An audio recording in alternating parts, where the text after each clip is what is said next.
Salutare, mă numesc Ciotir Cristian, concurez porumbei în Asociația Voiajor Bihor, în clubul Săr Martin. Concurez porumbei din 2010, că moștenesc de la bunicul meu, pasiunea asta, adică el a avut porumbei. Aici la noi în sat au fost mai mulți băieți care au avut porumbei și de la unul la altul ne-am motivat mai tare și așa am pornit cu porumbei. Prima dată în 2010, dacă mi-aduc bine aminte, atunci am participat cu porumbei.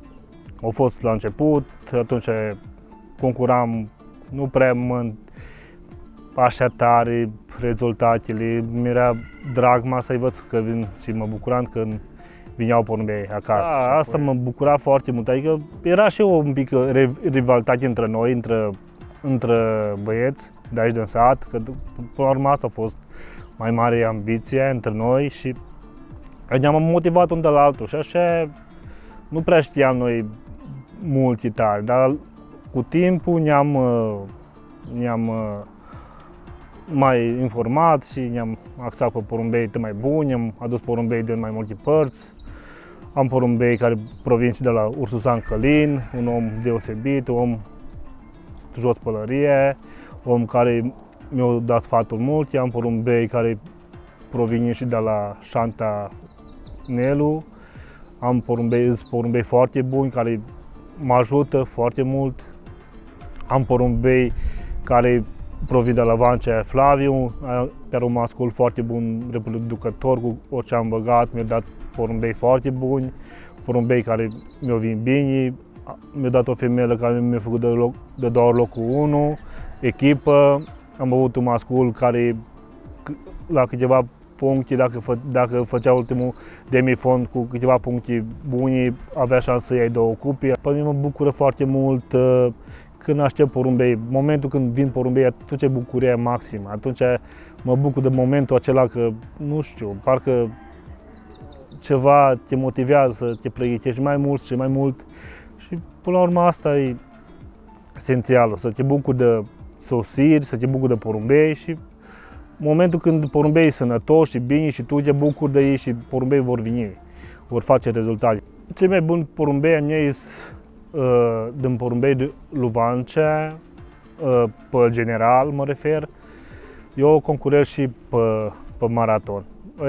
Pe maraton sunt porumbei din talul Stalnic Ionuț și Savu Florin.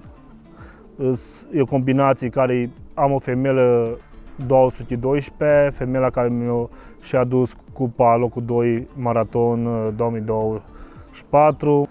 Plus am un frate cu ea cu un an mai tânăr, de 2022, masculul ei de 2021. Ei mi-au făcut echipa la ultimul maraton la Berlin, care mi-a și adus cupa de as crescător național pe județul Bihor și ăștia sunt porumbei care momentan mi-au adus cel mai multe bucurie. Am mai avut în 2013, dacă nu greșesc, cu o etapă la un concurs de hale, când am avut locul 1 pe județul Bihor, din porumbei lui Costea. Noi ziceam profesor către el, Costea. Din porumbei lui se trăgea porumbelul acela. Țin minte că atunci nu prea dispuneam așa de bani, nu aveam eu salar și am cum era. Și atunci porumbelul era, a făcut treabă bună, dar dacă nu l-ai recuperat bine, nu l-ai pregătit bine, nu mai legat de a doua etapă bună. Și de aceea văd în ziua de astăzi că dacă porumbei nu-i pregătești, nu sunt încălziți bine, nu le dai ce treabă la momentul potrivit, nu îi ajuți cu antrenamente, dacă aștepți să-ți vină acasă, ei vor veni, dar nu să te ajute dacă vrei să faci rezultate.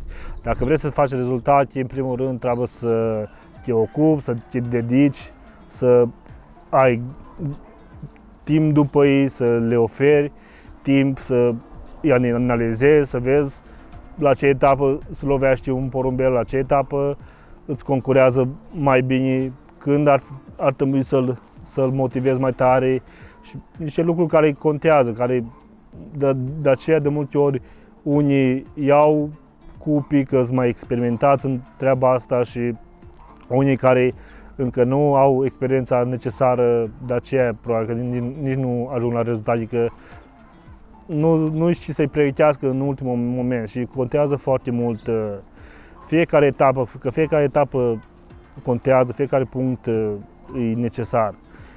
Sistemul care îl practic e sistemul văduvii de 2-3 ani de zile. Sistemul văduvii zbor de la prima etapă până la ultima, tot văduvii până în capăt, și maratoane și general. Etapele care le concurez sunt primele etape ale 15 ale 8 de viteză și 7 de demifond, cum la noi, și 4 maratoane. Ale 4 maratoane, ale 3 scurte și Berlinul, ale 19 etape, ale le concurez. Eu concurez ambele sexe, și femei și masculi. Am văzut că și masculii vin bine și femeile. Într-adevăr, parcă femeile vin mai bine un pic, într-adevăr, sunt mai ambițioase, mai dornice și tragă, masculii și ei, da, nu sunt ca femeile. Femeile parcă sunt mai ambițioase un pic. Dacă e etapă de viteză, eu porumbei cam după jumătate de oră, o oră îi separ, dacă e etapă ușoară, nu îi las foarte mult. Un pic îi las că, din cauza că nu se văd toată săptămâna și un pic să țină atracția aia unii de alții, să aibă motivația aia și pentru etapa următoare. Dar nu prea îi las foarte mult că, din cauza că se agită și nu se recuperă cum ar trebui. Și în momentul acela, cam după ce s-au adunat porumbei, în proporție de 70-80%, să zicem, cam încetul îi separ. Depinde și de etapă. Dacă e etapă mai grea, de demifond, dacă e de fond mai grea, îi las și mai mult un pic. Depinde cum îi văd porumbei că se simt. Din momentul ăla, cum i-am separat, încep recuperarea. Încep să-i recuper pe porumbei ca să fie înapoi apți pe următoarea etapă, să fie pregătiți. Folosesc dieta, eu zic Keep 2 de la Varro Baez, dacă nu greșesc, Keep 2, aia folosesc, aia primește mâncarea care vine. În apă primește ceai, lămâi, miere de albină și cam atât prima apă. Următoarea apă le dau și rodou sute. În a doua apă seara mă duc cu dieta până a doua zi, chiar și a treia masă seara le dau și după aceea încep și adaug mâncare mai gras un pic. În prima zi când vine, cum am zis, prima apă primește ceai și cu miere de albină, a doua apă primește rodou sute, duminica dimineața primește mum în apă și seara primește de la CES Pharma Biotixul și cu Sedocol pentru ficat. Ale primești în astea 2 zile. În următoarele mă duc pe mum ca să porumbei să-i ridic înapoi în formă, să-i bag în formă și pe sfârșit folosesc Belgasolul sau Aminoforte pentru porumbei de la CES, care e foarte bun și l-am mai folosit și e foarte bun și te ajută. Și folosesc Fly Power. Am și bobiță de bag de clinii sau pe mâncare folosesc. Dacă folosesc pe mâncare, eu ud mâncarea cu ori cu ulei, ori cu lămâie. La tratament am folosit cestamicină de la Cest Pharma, un produs foarte bun, adică pentru tratament de salmonelă, și pentru trihomonoză am folosit dimidovan. Tot un produs bun, am văzut. Chiar pe porumbei, pe penajul lor, am văzut că arată foarte bine porumbei după el și se comportă foarte bine. Porumbei îi pun în pereche cam la începutul lui martie.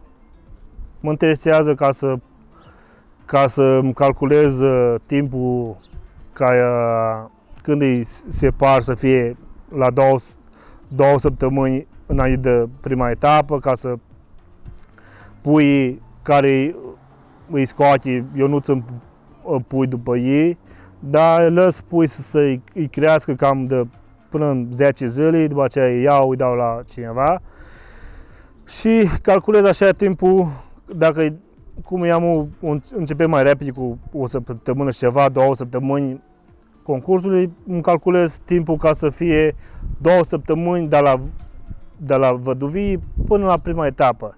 Și așa îmi calculez timpul care îl am. Pui, de regulă, nu prea place să trag de pui tare, cam de regulă până la 200. Eu consider că dacă porumbei zboară până în 200 pui, 200-300, cum e Budapesta la noi, 216 sau cât am eu aici, eu zic că e suficient pentru pui, că puiul e mai fragil și poți să îl rupi. Dar dacă zbori 2-3 etape din alea și prinde și vânt în față, prinde și din lateral, prinde și din mai multe părți, eu zic că se selectează destul de bine la etapele alea. Și nu numai cine vrea să forțeze, cine are mai mult și vrea să mai selecteze, dar în general eu de regulă nu i-am forțat așa mult. Și atunci mi s-a părut că duce destul de bine la următorul an și chiar mă ajută. Aici suntem în compartimentul de maraton. Vreau să vă prezint niște porumbei care îi dețin eu pentru maraton. Asta e lotul de maraton. Sunt în jur de 30 de porumbei de maraton. Cu ăștia vom ataca maratonul, să zicem așa. Asta e femeia care i-a dus Bucuria locul 2 maraton. Femeia provine din porumbei lui Savu Florin. Mama ei de la Savu, tata ei de la Stanic, colegul nostru. Asta e femeia care a fost locul 9 Berlin și să vă mai prezint masculul care a făcut echipa cu ea. Asta e frate cu femeia. La ultimul Berlin, el are și as maraton făcut, e frate cu femeia. La ultimul Berlin i-a făcut echipa care i-a dus bucuria de a fi locul 3 crescător as național. Ne bucurăm că am prins niște porumbei foarte buni, atât de la Florin Savu, cât și de la Stalnic. Porumbei sunt acum pe pui. Momentan urmează să-i luăm pui după ei. Masculul ăsta îi arăt tot. Un mascul din o femeie de la Sebi Silibuț, de la colegul nostru. Un băiat foarte de treabă. Și tata e de la Savu Florin. Eu am cumpărat mai mulți pui de la Savu în 2019 și mi-a dat mai mulți porumbei buni cu rezultate. Și el are as maraton cu Berlinul făcut. Ne bucurăm de acești porumbei, sperăm că să legăm și palmares cu ei. Ce vi l-am prins al doilea, are și palmares maraton 2 ani. Să vă prezint încă o femeie care tot așa am maratonul încheiat cu ea. O femeie care mi vine de la Dresda, la vârsta de 1 an de zile, mi vine cu ambele picioare rupti. O femeie care se trage din Chiumea Dona. Tata ei îi tot din porumbii lui Savu. Deci eu am foarte mulți porumbi de la Savu, Florin, care mi-au dat porumbei foarte buni. Asta e femeia care are maratonul încheiat. Femeia care mi-a venit cu picioare rupti, să vezi aici. Să vezi picioare cum au fost rupti, săraca. Asta e femeile să tragi din... Îi străine poate pe Chioi Madonna și din porumbei lui Savu Florin. Vă mulțumesc pentru vizită, mulțumesc că mi-ați vizitat. Mă bucur că ați venit pe la mine. Un sfat pentru începători care vor să cumpere porumbei, să achiziționeze porumbei de la un om care are rezultate și să urmărească omul acela să fie sincer. Vă sfătuiesc, căutați pe cei din jurul vostru, vă împrieteniți cu cei mai buni de la voi din județ și de acolo să cumpărați, că până la urmă aia sunt cei mai apropiați de voi. Vă doresc fiecăruia columbofil, fiecare coleg, succes anul care vine, așteptăm anul cu nerăbdare, așteptăm să vină etapele, să ne bucurăm de soție, să ne bucurăm de porumbei cei minunați care ne-au dat bunul Dumnezeu și mulțumim pentru timpul binecuvântat. Vrem să ne bucurăm anul care vine împreună, indiferent cine va câștiga. Care e mai bun să câștige până la urmă, că până la urmă să ne bucurăm împreună, că până la urmă bucuria contează înainte de toate.